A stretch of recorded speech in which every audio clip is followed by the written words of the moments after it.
Happy new year వచ్చేసింది జోరుగా, hearty welcome చెప్పేద్దామా హాయిగా. కొత్త కొత్త ఊహల్లో తెలిపోటియా, మనసులోని ఆశల్ని పంచుకో బ్రదర్.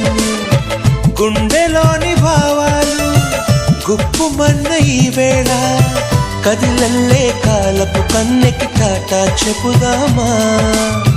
జనవరితో అడుగులు వేస్తూ ముందుకి పోదామా.